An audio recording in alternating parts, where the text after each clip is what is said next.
Bahasa dan Sastra Indonesia. Baiklah, untuk narasumbernya kita langsung saja temui Ibu Kaprodi Pendidikan Bahasa dan Sastra Indonesia, Ibu Dr. Ira Yuniati, MPD, MH, MM.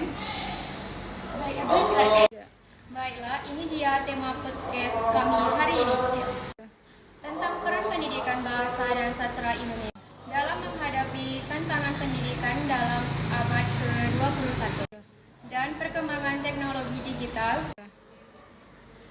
Program studi pendidikan bahasa dan sastra Indonesia umumnya berfokus pada pengembangan calon pendidik, peneliti, dan pegiat literasi yang mampu beradaptasi dengan perkembangan zaman. Assalamualaikum warahmatullahi wabarakatuh. Waalaikumsalam warahmatullahi wabarakatuh. Ibu, kami ingin mewawancarai tentang pendidikan bahasa dan sastra Indonesia. Kami dari tim podcast ini. Sebelumnya perkenalkan saya Rani. Saya Titi Karoyansi. Saya Risha Asmita. Baik Bu, di sini kami ingin tahu apa saja prospek kerja lulusan program studi pendidikan bahasa dan sastra Indonesia. Baik, sebelum saya jawab, karena tadi adik-adik semua sudah memperkenalkan diri, izin saya memperkenalkan diri terlebih dahulu. Salam kenal, saya Dr. Ira Yuniati, Kaprodi Pendidikan Bahasa dan Sastra Indonesia. Baik, terkait yang ditanya yaitu tentang prospek kerja lulusan dari program studi pendidikan bahasa dan sastra Indonesia itu tidak hanya sebagai guru atau tenaga pendidik, tetapi di sini lulusan dari PBSI sendiri kita harapkan bisa menjadi sebagai pendidik pemula, yaitu khususnya pendidik di bidang bahasa dan sastra Indonesia, atau bisa juga sebagai peneliti pemula. Dalam hal ini penelitian di bidang metodologi pendidikan bahasa dan sastra Indonesia, atau bisa melakukan penelitian yang kolaborasi tentunya di bidang pendidikan bahasa dan sastra Indonesia. Kemudian wirausahawan itu bisa yang tidak lari dari bidang pendidikan bahasa dan sastra Indonesia sendiri, yaitu bisa sebagai penulis bahan ajar atau sebagai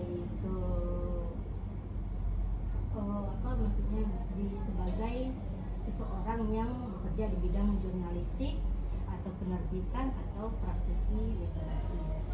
Jadi ada 3 lulusan atau profil lulusan dari PBSI sendiri, yaitu sebagai pendidik pemula, peneliti pemula, dan wirausaha. Bu, baiklah, ini pertanyaan kedua Bu, bagaimana kondisi pembelajaran bahasa Indonesia pada kampus lain? Terkait kondisi pembelajaran yang dilakukan di program studi pendidikan bahasa Indonesia, tentunya kita kan melakukan perkuliahan atau pembelajaran itu atas dasar pimpinan juga otomatis itu mengikuti kebijakan yang ada dari pemerintah daerah sendiri. Sekarang kalau terkait perkuliahan atau pembelajaran itu tidak hanya di kampus kita atau di prodi PBSI, itu untuk perkuliahan khususnya Jumat sama Sabtu itu kan dilakukan secara daring atau online. Begitu juga di program studi PBSI sendiri. Jadi kalau untuk perkuliahan dari Senin sampai Kamis itu dilakukan secara tatap muka, jadi mahasiswa datang langsung dan kegiatan pembelajaran itu dilakukan di dalam kelas. Kecuali kalau untuk Jumat sampai Sabtu itu perkuliahan dilakukan secara daring sesuai jadwal yang sudah ditetapkan dari program studi. Selanjutnya, bagaimana memanfaatkan media sosial secara positif untuk kemampuan berbahasa? Jadi di sini terkait pemanfaatan media sosial dalam meningkatkan kemampuan berbahasa. Jadi kita di sini banyak mata kuliah itu yang kita kaitkan dengan media sosial. Nah, contohnya seperti mata kuliah kemampuan literasi seperti itu. Itu kan juga mahasiswa diminta atau pengembangan bahan ajar. Jadi mahasiswa itu diminta membuat semacam menyampaikan materi dan nanti mereka bisa mengupload sendiri ke media sosial yang mereka punya atau media sosial program studi. Jadi di situ mahasiswa juga istilahnya tidak hanya memiliki kemampuan menulis, tapi mereka juga bisa memiliki kemampuan berbicara karena dari tugas yang diberikan oleh dosen itu diupload oleh mahasiswa ke sosial medianya, dan itu bisa dinikmati atau dimanfaatkan oleh orang umum, karena yang namanya sosial media kan bisa diakses oleh siapapun. Nah, jadi istilahnya manfaatnya juga lebih banyak dirasakan. Bagaimana membuat sastra menarik lagi di kalangan Gen Z? Membuat sastra lebih menarik sekarang, ya kalau terkait menarik atau tidaknya jelas kita rasakan. Kalau dulu contoh ketika kita disuruh menulis puisi, itu kan tuliskan puisi, kita otomatis menulis puisi itu hanya di kertas kemudian kita kumpul dengan dosen yang mengajar. Nah kalau sekarang kan tidak, misalnya kita ada mata kuliah puisi itu kita diminta oleh dosen, kita membuat puisi, kemudian setelah kita buat kita juga dilatih untuk membaca puisi itu sendiri. Nah dari puisi yang kita buat itu kan kita juga istilahnya disuruh meng-share ke sosial media yang kita punya gitu. Jadi maksud saya bagaimana letak menariknya di mana, Bu? Yakni mahasiswa ini berpikir atau beranggapan karya saya itu bisa dinikmati oleh orang luas, tidak hanya istilahnya dia pribadi atau kawan kelasnya saja, tidak. Istilahnya bisa, kalau mahasiswa sekarang kan istilahnya ambu bisa tenar kayak gitu. Tenar dalam arti kata yang menikmati tidak hanya mahasiswa PBSI saja, tapi mau mahasiswa dari universitas atau kampus lain itu juga bisa menikmati hasil dari sastra yang mahasiswa diciptakan. Nah Ibu, kami dari tim podcast ingin tahu nih Bu, keterampilan apa saja sih Bu yang harus dimiliki prodi pendidikan bahasa dan sastra Indonesia? Baik, terkait keterampilan yang harus dimiliki, tentunya tadi tidak lepas dengan yang ditanyakan di awal.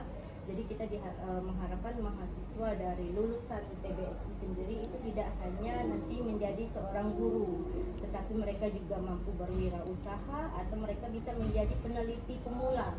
Berwirausaha seperti apa Bu? Atau seperti jualan seperti itu? Tidak, tentunya. Mereka bisa istilahnya bekerja di bidang jurnalistik, itu kan kita juga ada mata kuliah jurnalistik, itu juga bisa dimanfaatkan. Atau mereka bisa menjadi salah satu penulis bahan ajar, itu juga kewirausahaan. Jadi buku-buku yang mereka tulis, buku-buku pembelajaran yang mereka hasilkan, itu bisa mereka jual, tentunya itu kan nanti bisa menghasilkan keuntungan buat mereka secara pribadi. Jadi lulusan dari PBSI itu tidak hanya nanti ditanya Bu, berarti lulusan dari PBSI hanya menjadi guru, tidak. Mereka bisa menjadi guru bisa, atau tenaga pendidik yang profesional, namun bisa juga sebagai peneliti pemula yang berkecimpung. Tentunya penelitian itu tidak lari dari penelitian pendidikan bahasa dan sastra Indonesia. Selain itu mereka juga bisa berwirausaha di bidang pendidikan bahasa dan sastra Indonesia. Berarti cakupannya sangat luas ya Bu? Iya, jadi tidak hanya istilahnya cuma jadi guru saja Bu, tidak. Dia bisa lebih luas dan lebih berkembang. Informasinya. Sama-sama, semoga bermanfaat. Baik, itu saja podcast dari tim kami. Selanjutnya mari kita mendengarkan pesan dan harapan dari Ketua Program Studi Pendidikan Bahasa dan Sastra Indonesia, yaitu Ibu Ira. Kepada Ibu Ira dipersilakan.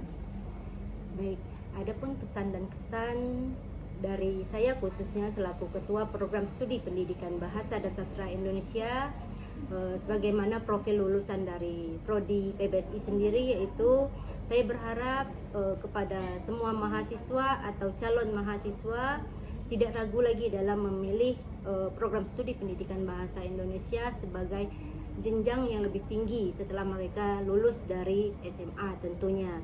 Karena program studi kita sendiri itu profil lulusannya tidak hanya sebagai tenaga pendidik atau guru, tetapi juga bisa sebagai peneliti pemula atau sebagai wirausahawan. Jadi tidak perlu khawatir kalau masuk di PBSI itu kami nanti hanya sebagai guru, tidak.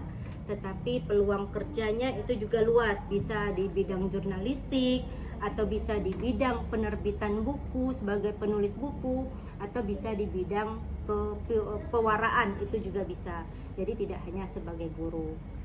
Mungkin sebelum saya akhiri, ada sebuah pantun terkait harapan saya sebagai ketua program studi khususnya bagi mahasiswa atau calon mahasiswa untuk prodi PBSI sendiri. Beli buku di Gramedia, bukunya tentang karya sastra. Mari bergabung di program studi pendidikan bahasa dan sastra Indonesia, bersama kita menggapai cita-cita. Baik, itu saja podcast dari tim kami. Kepada Ibu Ira kami ucapkan terima kasih. Terima kasih telah meluangkan waktu untuk kami. Selanjutnya, kesimpulan dari podcast kami tadi. Kesimpulannya, pendidikan bahasa dan sastra Indonesia itu